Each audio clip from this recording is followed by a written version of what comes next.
Assalamualaikum warahmatullahi wabarakatuh.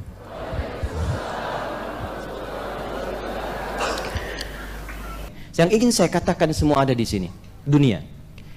Tunjukkan pada saya di kitab mana atau di buku bacaan mana ada informasi tentang alam kubur. Cuma di Quran. Afala ya'lamu idza bu'thira ma fil kubur. Disebutkan kuburnya. Bagaimana suasana kuburnya? Dari yang menyenangkan sampai yang paling mendebarkan ada. Yang menyenangkan misal Quran surah Ali Imran surah ketiga ayat 169 sampai 171. Wala tahsabanna alladhina qutilu fi sabilillahi amwata bal ahya'un 'inda rabbihim yurzaqun farihina bima atahumullahu min fadli wa yastabshiruna billadhina lam yalhaqu bihim ya min khalfihim alla khaufun 'alaihim wala hum yahzanun. Jangan dikira orang yang mendedikasikan hidupnya di dunia untuk beramal soleh karena Allah itu wafat begitu saja, tapi di alam kuburnya akan dilimpahkan nikmat yang begitu luar biasa. Sampai saking merasa nikmatnya, dia ingin sekali mengabari walau tak mampu kepada keluarga yang ditinggalkan. Ada yang nangis, ada yang bersedih. Dia ingin mengatakan, jangan nangis, jangan sedih, apalagi meratapi, jangan. Kalau bisa cepat nyusul ke sini, cepat nyusul. Di sini lebih enak. Mau? Ya, jangan dulu ya, nanti habis talim aja. Kita selesaikan dulu. Itu disebutkan ayatnya. Ada yang mimpinya neraka aja dari pagi sampai petang. Firaun. Dan celakanya nggak bisa bangun. Ya kan, mimpi nggak enak itu kan pengen cepat bangun kan? Ya coba ibu mimpi ketemu kuntilanak botak wajahnya jelek. Ya, pengen cepat bangun kan? Pengen cepat bangun. Ini alam kubur. Kan ada orang ateis atau orang-orang sebagian yang tidak mengerti agama mengatakan nggak ada siksa kubur, yang ada cuma tidur. Ya silahkan aja anda tidur, mimpinya ketemu neraka pagi dan petang. Bukankah tersiksa keadaannya? Itu baru satu contoh. Itu alam kubur. Belum setelah itu, jangankan ke alam kuburnya, mau meninggalnya pun diterangkan supaya kita siap-siap.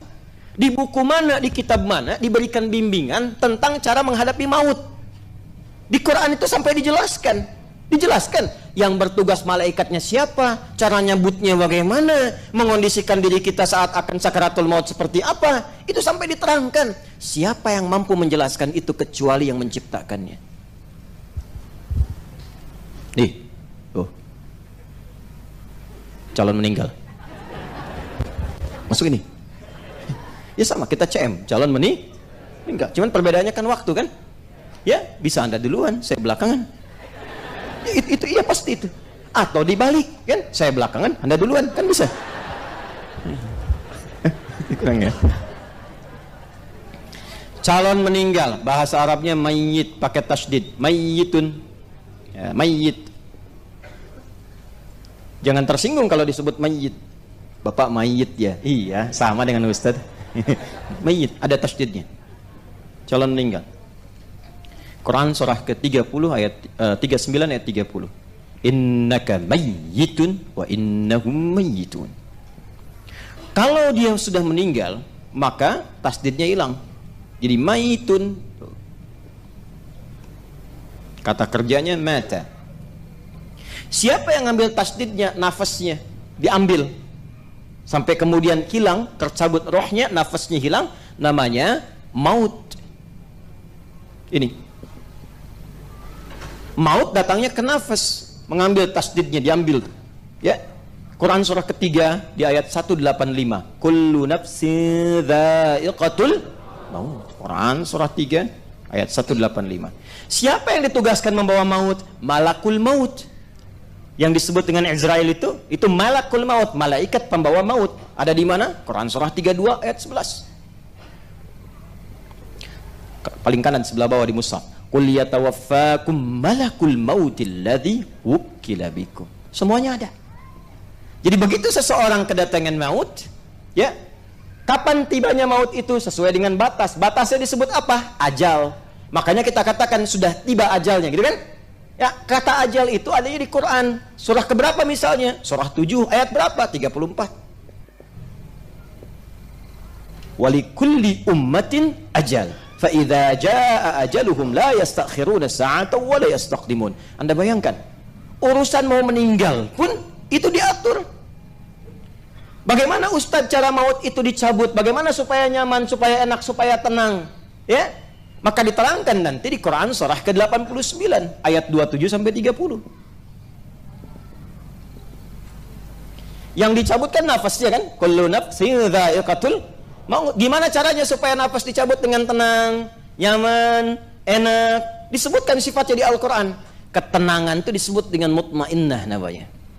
Sifatnya disebut dengan tumakninah. Maka Allah panggil, ya ayyatuhan nafsul mutmainnah irji'i ila rabbiki radiyatan mardiyah fadkhuli fi ibad wadkhuli. Nah, mutmainnah sifatnya disebut tumakninah. Jadi kalau ingin meninggalnya husnul khatimah, nafas mutmainnah, maka cari sifat tumakninah. Ditemukan di mana tumakninah? Dalam ibadah. Karena itu dalam sholat kita temukan tumakninah. Ruku' tumakninah kan? Sujud tumakninah kan? Ya, sampai kita berdiri merasakan tenang. Intinya apa? Kalau pulangnya pengen nyaman, maka sempurnakan ibadah. Itu yang disebut dengan wa'bud rabbaka hatta ya'tiyakal yaqin. Di Quran ada semua. Baru masuk ke kubur. Bangkit dari kubur pun ada lagi ayatnya. Sampai ada surahnya, surah Al-Qiyamah, satu surah sekalian, surah ke-75. Sampai hisab ada ayatnya. Kemana akhir hisabnya? Diberikan keterangannya. Kalau pengen ke surga begini, kalau pengen ke neraka jangan. Ya, karena dahsyatnya seperti ini. Di mana ada buku, di mana ada kitab atau bahkan kitab yang disucikan menerangkan semua jalur kehidupan manusia secara menyeluruh dan lengkap, dunia sampai akhirat. Cuma di Quran. Cuma di Quran. Ketika seseorang hanya tahu dunia saja dan tidak punya persiapan untuk ke alam kubur bahkan ke akhirat karena kekurangan dan keterbatasan pengetahuan, maka diturunkanlah oleh Allah informasi yang menerangkan seputar kehidupan pasca meninggal di dunia supaya ia punya persiapan sebelum pulang. Di antaranya turunlah surah An-Naba itu. Jadi saya tuh nerangkan sampai 1 jam, intinya itu. Jadi kalau kita sudah khatam surah An-Naba, maka apa yang didapatkan oleh kita bekal pengetahuan untuk berpulang. Jadi kalau sudah khatam surat ini, kita semakin meningkat ibadahnya, semakin siap-siap untuk persiapan pulang, semakin punya bekal yang baik, semakin merubah diri kita lebih dekat dengan Allah Subhanahu wa taala. Ya, tidak cukup dengan amin, kita pelajari dulu ya. Nah, di pertemuan yang lalu kita sudah bahas ayat 1 sampai dengan 8. Saya tidak akan ulang karena ada di pertemuan yang lalu ya. Kita bacakan sama-sama saja dari ta'awudz supaya ingin mendapatkan keberkahan Qur'annya. A'udzu billahi minasy syaithanir rajim. Bismillahirrahmanirrahim. Amma yatasaalun 'anil naba'il 'azim alladzi hum fihi mukhtalifun. كلا سيعلمون ثم كلا سيعلمون ألم نجعل الأرض مهادا والجبال أوتادا وخلقناكم أزواجا. Sampai 8 ayat di pertemuan yang lalu. Jelas? Baik. Secara singkat, saat ayat ini turun, surah An-Naba ini diturunkan, mulai terjadi banyak diskusi. Benarkah informasi ini? Karena tidak banyak pengetahuan tentang akhirat, tentang alam kubur, tentang dunia. Taunya tentang akhirat, tentang surga, tentang neraka. Taunya pokoknya hidup dunia selesai. Maka Allah ingin berikan pesan, insan beriman. Maaf, kita beriman tidak? Beriman tidak? Ciri orang beriman itu pikirannya panjang. Ya, baik itu saat hidup di dunia pun demikian, apalagi sampai ke akhirat pikirannya. Ya, ya ayyuhalladzina amanu taqullaha wal tanzur nafsum ma qaddamat liqad. Itu sampai akhirat. Ya, ini saya terangkan sedikit ya. Tadi Quran surah ke-59 ayat 18. Begini Bu, Pak. Ini dunia, kubur, akhirat. Misalnya ada adik-adik juga yang masih belajar, masih kuliah ya. Baik. Kalau saya tanya begini, Anda kuliah untuk apa? Gini aja, yang masih kuliah angkat tangan, supaya nggak jawab yang nggak kuliah. Nah, Mas, kuliah di mana? UMK, jurusan apa? Kenapa ngambil kesehatan masyarakat? Supaya masyarakat sehat. Baik. S1 aja atau mau sampai S2? S1 aja dulu. Ke depan mau lanjut S2. Kapan? Setelah lulus langsung atau mau kerja dulu? Kerja dulu. Lalu berapa tahun setelah kerja mau ngambil S2? Hah? Kalau sudah siap, kapan siapnya? Apakah setelah menikah atau sebelum menikah? Udah siap, jadi belum jelas kapan kesiapannya. Belum, baik. Udah nikah? Aduh, miskin juga nih. Ya. Orang Arab tuh kalau bilang miskin bukan miskin harta, kasihan gitu kan. Baik, mudah-mudahan sebelum kiamat kurang 2 hari sudah menikah ya. Mau lanjut S3? Enggak, setelah S2, S3. Mau kerja di mana? Sesuai jurusan S1. Baik. Bapak Ibu sekalian, ini bagus. Tapi tipikal orang beriman, wal tanzur nafsu ma qaddamat ghad. Ghad itu sampai akhirat. Aktivitas Anda itu mengantarkan kepada akhirat, kehidupan akhirat yang bagaimana? Jadi bagusnya kalau kata Quran, bagi insan beriman, turunkan akhiratnya, turunkan ke bawah jadi kurikulum hidup. Itu yang diikutin aja selama hidup. Contoh begini, contoh paling gampang gini. Bapak Ibu kalau ke akhirat, mau tempatnya di mana? Di surga. Nah, surga itu kan ada 8 pintu, 8 turunan, 8 ragam. Bapak Ibu dari 8 itu ada surga Firdaus, surga Aden, Darussalam dan sebagainya. Mau yang mana? Firdaus. Saya tuh benar kalau tanya orang jawab Firdaus, mau ketawa nggak enak gitu kan, mau senyum nggak nyaman, tapi kesel, gitu. Sholat 5 waktu, tahajud jarang, puasa sunnah enggak, baca Quran malas, cita-cita Firdaus. Terus di tempat itu pengen ketemu Nabi. Ya, insya Allah, optimis ya. Di surganya mau yang mana? Bagus.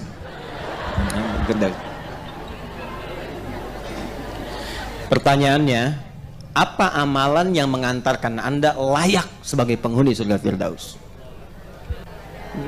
Nggak cukup dengan amin, nggak bisa. Ada amalannya. Maka yang ingin saya terangkan gini, kurikulumnya turunkan ke bumi. Siapa para penghuni surga Firdaus itu? Maka, ya, tunggu sebentar ya Bu ya. Maka oleh Quran diterangkan runtutan ayat dan amalannya. Turunlah Quran surah ke-23 Al-Mu'minun misalnya. Yang ayat 1 sampai dengan ayat 9, boleh sampai ayat 11 juga. Kita batasi sampai 9 dulu.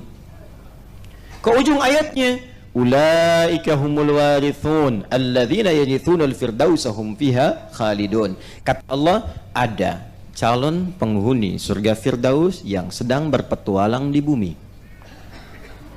Jadi hamba Allah ini sedang berkegiatan di bumi, di dunia. Tapi kata Allah, ini calon pewaris surga Firdaus. Apa amalannya? Yuk dari ayat 1-nya. Beruntung nggak kalau masuk surga Firdaus? Bahagia nggak? Sukses nggak? Masih ingat gabungan sukses dan bahagia disebut apa? Falah. Orangnya apa? Muflih, kan? Jamaknya muflihun. Baik, perhatikan ayatnya. Qad aflahal mu'minun. Aflaha itu kata kerja dari kata muflih. Muflihun itu kata kerjanya aflah. Artinya kalau ingin jadi muflihun harus banyak bekerja, berusaha, maksimalkan. Saya jamin kata Allah, orang beriman itu kalau benar imannya dan mengerjakan amalan berikut ini, dia akan sukses, bahagia, ditempatkan di surga Firdaus sebagai pewaris surga Firdaus yang sedang berpetualang di bumi. Apa saja amalannya? Alladzina hum fi salatihim khashi'un. Bukan sekedar salat, dia berusaha selama hidup untuk khusyuk salatnya. Kalau mau surga yang standar, salat. Tapi kalau ingin surga yang istimewa, VVIP, khusyuk salat. Jadi orang ini selalu berusaha untuk bisa khusyuk dalam sholat. Dia belajar, dia konsultasi, dia bertanya, dia berikhtiar, dia berusaha supaya khusyuk sholatnya. Apapun pekerjaan dia. Lalu diturunkan ini ke muka bumi. Turunkan. Jadi kurikulum. Apapun pekerjaannya, apapun pelajarannya. Anda misalnya pengen masuk surga Firdaus, Anda mahasiswa, boleh. Silahkan di ilmu kesehatan, tapi jangan sampai tinggalkan sholat. Kalau benar-benar pengen serius, tempatkan di kampus, di sekolah, yang di situ ada pelajaran bahkan tentang sholat. Ya, teruskan. Qad aflahal mu'minun alladzina hum fi salatihim khashi'un walladzina hum 'anil lagwi mu'ridun. Calon penghuni surga Firdaus meninggalkan lagha. Lagha itu semua yang enggak bermanfaat. Sehingga penghuni surga Firdaus itu kalau bicara, semua punya nilai dari pembicaraannya. Ya. Enggak ingin tergerak menyampaikan sesuatu yang sia-sia yang enggak ada maknanya. Ya. Di semuanya, bahkan candanya pun masih ada manfaatnya. Nabi itu bercanda, Pak. Nabi itu kadang sifatnya humoris. Beliau tertawa bersama orang yang senang. Ya, berduka bersama orang yang setengah mengalami musibah. Ada 150 hadis kurang lebih tentang canda Nabi sallallahu alaihi wasallam. 150 hadis. Sampai yang gerahamnya terlihat, sampai yang kelihatan bagaimana bersih keadaan beliau. Ada tawanya, ada candanya. Canda di rumah tangga dengan istrinya. Ya, walaupun istrinya sudah sepuh misalnya seperti Sayyidah Saudah binti Zam'ah, itu masih bisa bercanda, Bu. Ya, Sayyidah Saudah itu sudah sepuh, menikah dengan Rasulullah, senang bikin kue lewat adonan. Itu kalau sedang bikin adonan, Nabi datang, adonannya masih diberikan di keningnya seperti ini, bermain begini. Tuh. Coba bapak, kakek, dan nenek masih bercanda nggak tuh? Dan masih manggil sayang. Masih manggil apa? Sayang. Kapan terakhir manggil sayang sama pasangan? Semoga nanti Anda cepat menikah ya. Ini. Nah ini keluarkan semuanya. Walladzina hum lizzakati fa'ilun. Zakat. Berarti kalau pengen ke surga Firdaus harus punya cita-cita bisa zakat. Bagaimana bisa zakat? Ikhtiar. Kerja maksimal. Jadi bapak, saya tanya nih, bapak yang kerja nih, ibu yang di rumah, Anda bekerja sampai punya kedudukan, jabatan, harta banyak dan sebagainya, tujuan akhirnya apa? Ya, mudah-mudahan Allah berkati rahmati. Ya. Apa tujuan akhirnya? Kalau cuma mengoleksi kemewahan, rumah mewah, kendaraan mewah, ya, kehidupan nyaman, itu belum bisa ke sini. Orang-orang calon penghuni surga Firdaus, dia bekerja berusaha itu supaya untuk ibadah. Dia bekerja supaya bisa zakat, dia bekerja supaya bisa infak, dia bekerja supaya bisa sedekah. Allah kasih bonus dunianya, kaya juga. Apa kurang cukup pengetahuan tentang Abdurrahman bin Auf bagaimana kekayaannya? Kaya, hidupnya mewah, luar biasa. Tapi kemewahannya mengantarkan beliau ke akhirat yang ringan sekali proses seleksinya. Nyaris tanpa hisab. Utsman bin Affan kaya luar biasa, tanpa hisab masuk. Udah kaya, hidup mewah, nyaman, masuk surga tanpa hisab, top. Ya, ini miskin gak jelas, banyak maksiat, ya kan? Itu yang bahaya. Jelas sampai sini? Itulah kurikulum hidup. Nah, termasuk kurikulum hidup yang diajarkan di surah An-Naba ini adalah tentang kurikulum hidup pasca kehidupan di dunia. Dan Allah terangkan dulu, nih di dunia saya sudah atur begini supaya kita yakin dulu, diberikanlah muqaddimah. Supaya yakin dulu. Karena memberi info pada yang belum diyakini, itu harus dibuka dengan sesuatu yang diyakini dulu. Itu secara logika demikian. Jadi kalau Anda ingin menerangkan sesuatu yang orang belum yakin dengan itu, Anda harus kuatkan dulu dengan logika, terangkan kepadanya apa yang sudah dia yakini sebelumnya. Contoh begini. Nah, itu batuk.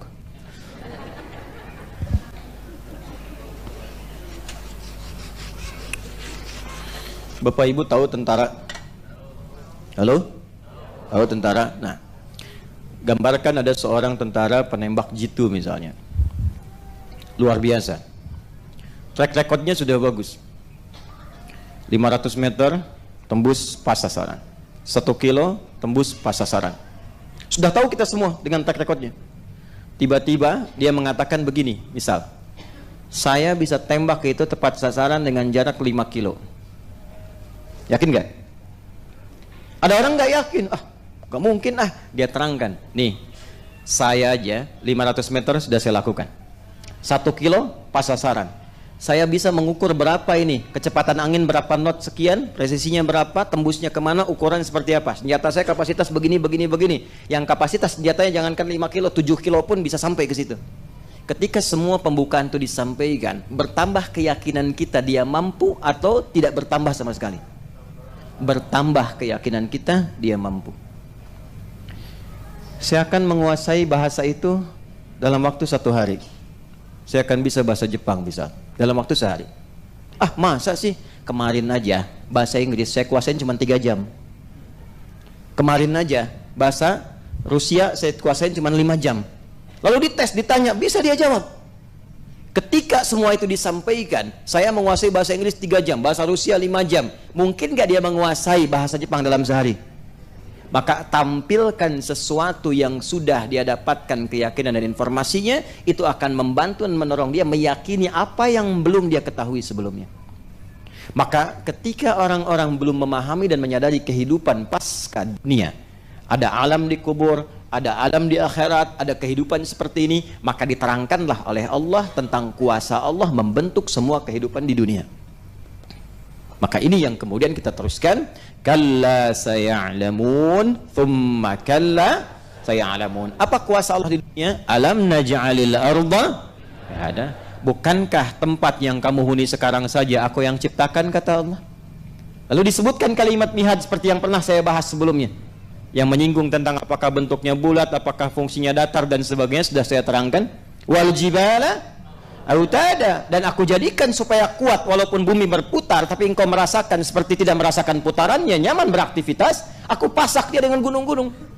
Sekarang di berbagai ilmu diterangkan, geologi diterangkan, geografi diterangkan, bagaimana fungsi gunung ya untuk menopang dan menjadi kokoh pasak bagi bumi itu. Terbukti secara ilmiah. Jadi orang dulu menerima kalimatnya cuma lihat gunungnya, orang sekarang sampai ke sainsnya, sampai ke ilmunya. Kurang yakin apa lagi? Teruskan. Alam naj'alil arda bihada wal jibala. Kemudian wa khalaqnakum. Bukankah kalian sekarang pun hidup berpasangan? Siapa yang mampu menciptakan seseorang, ada laki-laki ada perempuan? Dan bukan cuma diciptakan, diberikan petunjuknya bagaimana cara berpasangannya. Dari ta'arufnya, Quran surah ke-49 ayat 13, dari memberikan lamaran ya, dari melamarnya sampai memberikan maharnya, Quran surah ke-4 ayat ke-4, dari proses pernikahannya, Quran surah 30 di ayat ke-21, dari tanggung jawabnya, kewajiban dan haknya, apa yang melekat pada laki-laki suami, apa yang melekat pada perempuan istri, Quran surah ke-4 ayat 34, sampai semua terkait dengannya. Diberikan keyakinan dulu apa yang telah kita alami sebelumnya. Kemudian setelah itu waja'alna naumakum subata waja'alna al-laila libasa waja'alna an-nahara ma'asha wa banayna fawqakum sab'an shidada waja'alna wahaja wa anzalna minal mu'asirati ma'an fajjaja linukhrija bihi wa jannatin. Selesai. Itu tentang segala yang terjadi di dunia yang telah Allah ciptakan, yang kita alami setiap waktu. Jadi seakan ingin mengatakan begini, aku yang menciptakan segala yang kau alami di dunia ini. Setiap saat engkau lihat, engkau riset, engkau pelajari di kampus-kampus, engkau dapatkan dalam kehidupan, maka aku pula yang telah menyiapkan kehidupan akhirat seperti yang engkau rasakan saat di dunia ini. Aku yang buat, maka akhirat pun aku yang telah ciptakan. Maka kalau sekarang engkau alami, engkau yakin, kenapa engkau tidak meyakini apa yang sama yang telah aku buat untuk akhirat? Itu maksudnya.